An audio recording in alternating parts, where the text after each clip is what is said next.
Shalom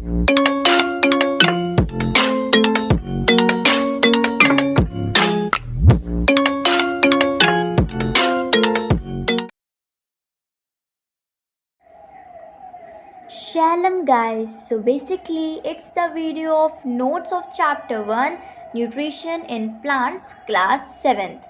So let's go read them. As we know, the name of the chapter is Nutrition in Plants. So nutrition contains nutrients in it. Nutrients contain component of food, and component of food are carbohydrate, fat, vitamin, minerals, proteins. Rice and sugar contains carbohydrate. Oil, ghee are rich in fat. Carrot and sun are rich in vitamin. Shellfish and organ meat contain minerals. Eggs and milk contain all the dairy product. Not all the dairy product, but mainly the dairy product contains protein in it. So, our first topic is autotrophic. The mode of nutrition in which organisms make food themselves from simple substance is called autotrophic. तो हमें पूरी definition याद करने की कोई ज़रूरत नहीं है. यहाँ पर हमें बस इतना याद रखना है कि प्लांट्स ऑटोट्रॉपिक होते हैं. अगर कोई पूछे ऑटोट्रॉपिक कौन होते हैं, तो प्लांट्स ऑटोट्रॉपिक होते हैं. हमें डेफिनेशन सुनाने की कोई ज़रूरत नहीं है. नेक्स्ट टॉपिक है heterotrophs. Animals and most other organisms take food by plants are heterotrophs. उसमें हम लोग आ जाते हैं, ह्यूमंस और एनिमल्स आ जाते हैं. नेक्स्ट है saprotrophs. The organism that take nutrition from dead and decaying matter. जैसे कि फंगी, वो डेड एंड डिकेइंग मैटर से अपना न्यूट्रिशन लेती है, मतलब उससे अपना खाना बनाती हैं और उससे ही जीवित रहते हैं. तो फंगी जैसे हमारी आ गई सैप्रोट्रॉप्स में, तो सैप्रोट्रॉप्स में हमारी फंगी आती है. इतना याद रखना है. नेक्स्ट टॉपिक है parasites. The organism that depend upon another organism host. मतलब पैरासाइट्स होते हैं जो मतलब दूसरों के ऊपर डिपेंड रहते हैं, मतलब अपना खाना खुद नहीं बनाते हैं. जैसे हो गए कसकता और अमरबेल भी जैसे एक पैरासाइट ही होती है. और मॉस्किटोज़ भी, क्योंकि वो हमारा ब्लड पे के अंदर रहते हैं ना, तो वो दूसरे पे डिपेंड है एक तरह से. तो मॉस्किटोज़ भी पैरासाइट्स में आते हैं. नेक्स्ट है insectivorous plants. Such insect eating plants example are plant such insect eating plants are plants insectivorous plants. मतलब जो कुछ इंसेक्ट होते हैं जो प्लांट्स खाते हैं, वो इंसेक्टिवोरस प्लांट्स होते हैं. ठीक है. जैसे कि पिचर प्लांट, जिसमें से कोई भी इंसेक्ट बैठता है तो तुरंत उसे ट्रैप कर लेता है, तो वो हमारा इंसेक्टिवोरस प्लांट्स में आ गया. ठीक है. नेक्स्ट हमारा है symbiosis. some organisms live together and share both shelter and nutrients. This relationship is called symbiosis. मतलब जो कुछ ऑर्गेनिज्म होते हैं वो साथ रहते हैं और शेल्टर और यहाँ पे न्यूट्रिएंट्स मतलब फूड है, शेल्टर और फूड मतलब वो शेयर करते हैं. तो ये रिलेशनशिप जो होती है उसे सिम्बायोसिस कहते हैं. और सिम्बायोसिस में हमारे आते हैं लाइचेंस. ठीक है. नेक्स्ट टॉपिक हमारा लाइचेंस ही है. लाइचेंस क्या होता है? अ chlorophyll containing partner which N alga and fungus live together. जैसे यहाँ पे जो सिम्बायोसिस का एग्जांपल है वो आप ले सकते हैं एल्गा और फंगस के लिए. यहाँ पर एक नोट है वेरी इंपॉर्टेंट, तभी मैंने उसको बिगर लेटर्स में लिखा है. The fungus provide shelter water and minerals to alga and in return the alga prepare food for fungus. ये वही लिखा था ना, both shelter and nutrient share करते हैं. तो जो फंगस होता है वो शेल्टर शेयर करता है, मतलब शेल्टर बनाता है, और जो एल्गा होता है वो फूड प्रिपेयर करता है उसके रिटर्न में. तो इसी तरह से उनका सिम्बायोसिस का प्रोसेस चलता है. नेक्स्ट टॉपिक है स्टोमेटा. स्टोमेटा क्या होता है? लीफ के अंदर होता है. ठीक है. गार्ड सेल होते हैं, उसके लीफ होती है, उसके अंदर गार्ड सेल्स होते हैं, और at the centre of that guard cell के सेंटर में हमारा स्टोमेटा होता है. नेक्स्ट टॉपिक है राइजोबियम. राइजोबियम बहुत ज़्यादा इंपॉर्टेंट टॉपिक है. इसको अगर हम लोग को याद रखना है तो ये एक तरह से जो पैरा लिखा है इसको लर्न करने की कोई ज़रूरत नहीं है. राइजोबियम जो होता है एक बैक्टीरिया होता है.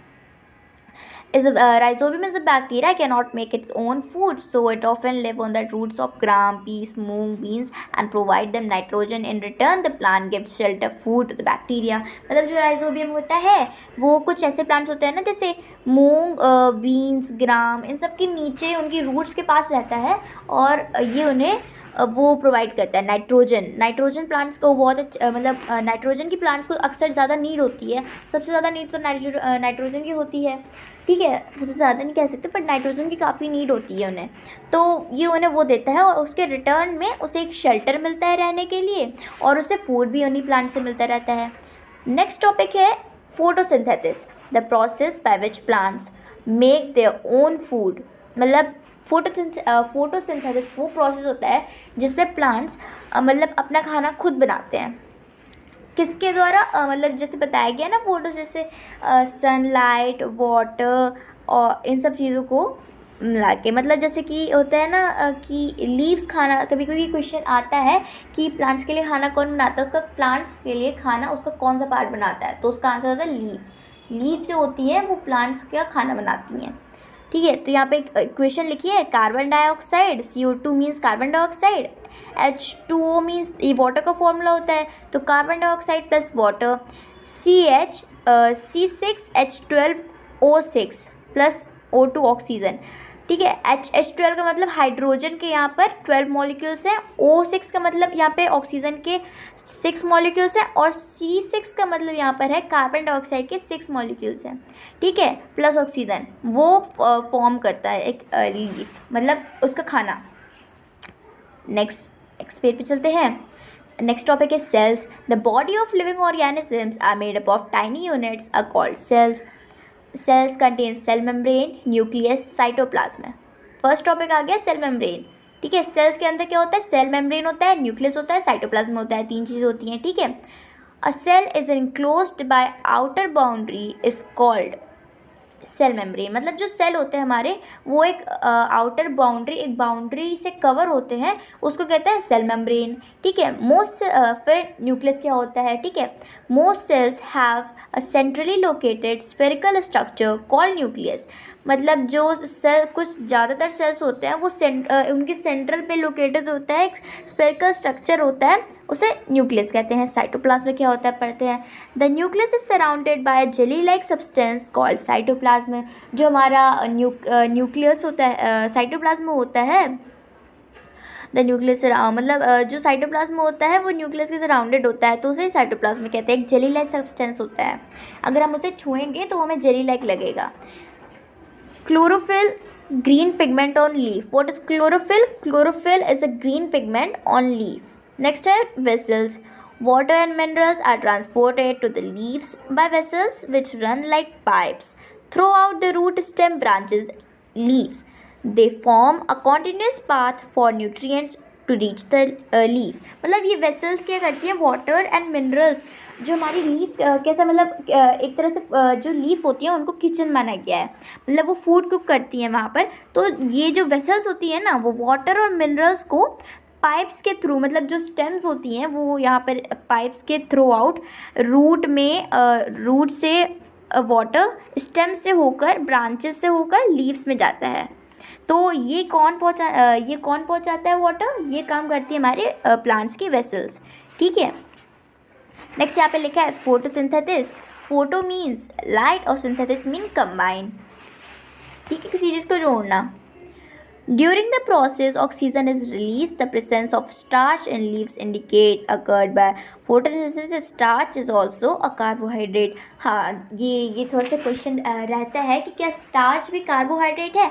तो इसका आंसर है हाँ, स्टार्च भी एक टाइप का कार्बोहाइड्रेट है, ठीक है। During the process oxygen is release, मतलब ये जब वेसल्स वाला ये जो प्रोसेस होता है ना, तो उसके थ्रू ऑक्सीजन रिलीज होती है। जब ये अपना मतलब फूड बनाती होंगी उसी टाइम हमारी ऑक्सीजन इनसे रिलीज होती होगी। The presence of starch in leaves indicate the occur of photosynthesis. मतलब जो हम लोग जब टेस्ट करते हैं ना, तो प्रेजेंस होता है स्टार्च का, कितना प्रेजेंस आया है वो दिखता है, वो बताता है कि कितना फोटोसिंथेसिस का प्रोसेस हो चुका है। So in this chapter contains about plants, more of nutrition, types of plants and the photosynthesis process and some more. तो इतना हम लोग ने इस चैप्टर में पढ़ा, एक बार रिकॉल कर लेते हैं। यहाँ पर हम लोग ने पढ़ा था कि मतलब न्यूट्रिशन होते हैं, फिर न्यूट्रिएंट्स होते हैं, उनके अंदर कंपोनेंट ऑफ फूड होते हैं, ठीक है। फिर ऑटोट्रॉपिक प्लांट्स होते हैं, हीटोट्रॉप्स एनिमल्स और ह्यूमंस होते हैं, सैप्रोट्रॉप्स फंगी होते हैं, पैरासाइट्स खसखता और मॉस्किटोज होते हैं, insectivorous plants like pitcher plants होते हैं, सिम्बायोसिस लाइसेंस निभाती हैं, ठीक है। राइजोबियम एक बैक्टीरिया होता है जो नाइट्रोजन प्रोवाइड करता है प्लांट्स के रूट्स के पास रहकर। फिर यहाँ पर हम लोग ने इक्वेशन पढ़ी है, ठीक है। फिर सेल में सेल मेम्ब्रेन होता है, न्यूक्लियस होता है, साइटोप्लाज्म होता है। सेल मेम्ब्रेन एक आउटर बाउंड्री मतलब जो हमारे सेल्स होते हैं वो एक आउटर बाउंड्री से कवर्ड होते हैं, उसे सेल मेम्ब्रेन कहते हैं। न्यूक्लियस होता है, most cells have centrally located spherical structure, मतलब बीच में कुछ नहीं होता है, वो न्यूक्लियस होता है। साइटोप्लाज्म में फिर क्या होता है, जो न्यूक्लियस से सराउंडेड हो jelly like substance. Then chlorophyll क्या होता है, जो ग्रीन पिगमेंट होता है ऑन लीफ होता है वो क्लोरोफिल होता है। वेसल्स काम करते हैं वाटर एंड मिनरल्स को ट्रांसपोर्ट करने का काम करते हैं वेसल्स, और जब ये वेसल्स वाला प्रोसेस होता है तब ऑक्सीजन रिलीज होती है। और यहाँ पर स्टार्च इज ऑल्सो कार्बोहाइड्रेट, हाँ ये हम लोग ने पढ़ा था, ठीक है। फोटो मीन्स लाइट होता है, सिंथेसिस मीन कंबाइंड होता है, ठीक है। तो ये सब इस चैप्टर में पढ़ा था हम लोगों ने, एंड थैंक्स फॉर वॉचिंग।